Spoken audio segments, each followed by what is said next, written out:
Bonjour à tous, j'ai décidé de me mouiller cette fin de semaine dans l'info en plus climat. Avec plus de 49 000 km de cours d'eau en Auvergne-Rhône-Alpes, nos rivières sont une ressource essentielle. J'ai décidé de lancer ma canne à pêche dans l'Ardière. C'est l'un des affluents de la Saône, 30 km qui sillonnent dans le secteur du Beaujolais, dans le Rhône.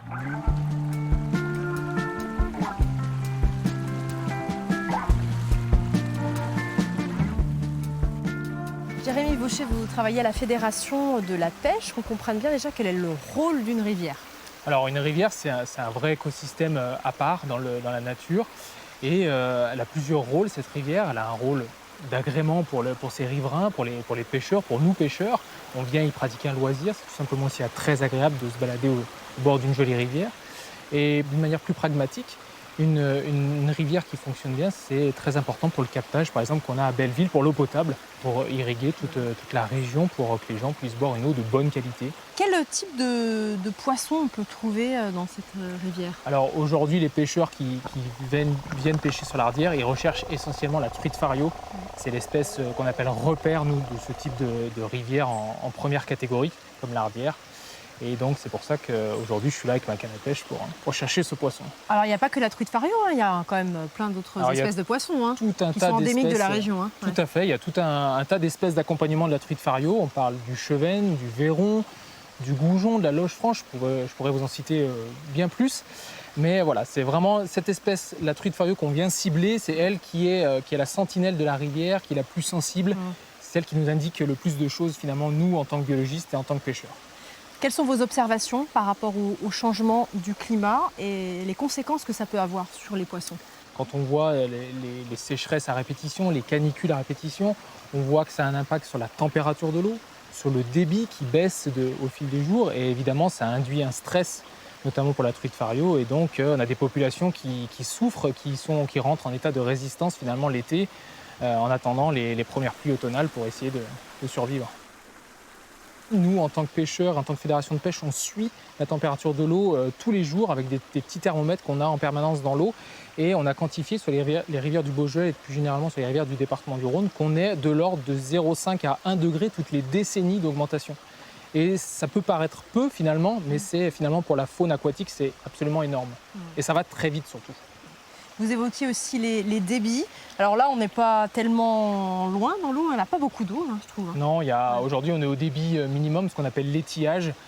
Et voilà, on est autour ici de 100 litres par seconde. C'est très faible pour une rivière comme l'Ardière. De manière globale, est-ce que vous êtes inquiet par rapport aux conséquences liées au changement climatique et aux répercussions que ça peut avoir? On est inquiet forcément, on le voit bien, nous en pratiquant notre loisir tous les jours, tout l'été, on voit bien qu'il y a un changement qui arrive très vite. Après, quand on voit certains résultats par rapport aux travaux du syndicat de rivière, on voit ce qui est fait avec l'aide des pêcheurs, avec notre aide, et on voit quand même qu'il y a des résultats qui sont plutôt positifs. Donc ça reste encourageant, il ne faut pas baisser les bras trop vite. On a des moyens de faire des choses et on voit que ça porte ses fruits. On le voit nous dans nos suivis par pêche électrique. C'est parfois très favorable dans un contexte très difficile.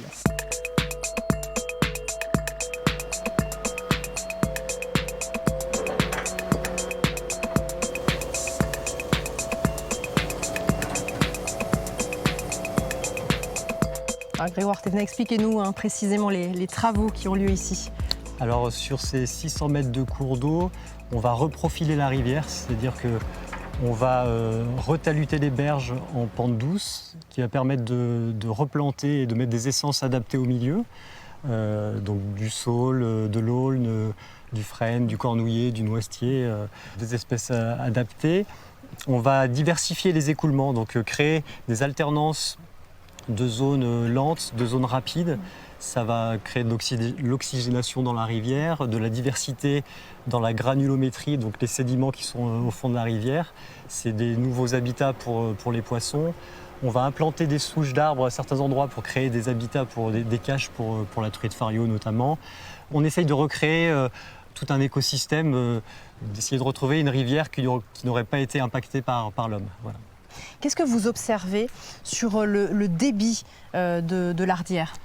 Alors le débit de l'Ardière, à l'instar de toutes les autres rivières du Beaujolais, on a des débits assez inquiétants, c'est-à-dire des débits d'étiage, des débits très faibles, qui sont de plus en plus faibles. On voit de plus en plus de périodes d'assèchement de nos rivières en fait. 30 ans en arrière, on avait des faibles débits au mois de juillet et au mois d'août. Aujourd'hui, on a des faibles débits dès le mois de mai et parfois jusqu'à fin octobre. Donc ça, c'est vraiment inquiétant.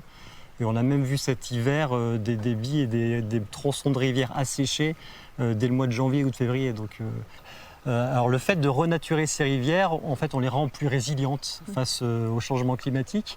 Donc c'est des rivières, on va recréer toute une ripisylve, donc une végétation alluviale.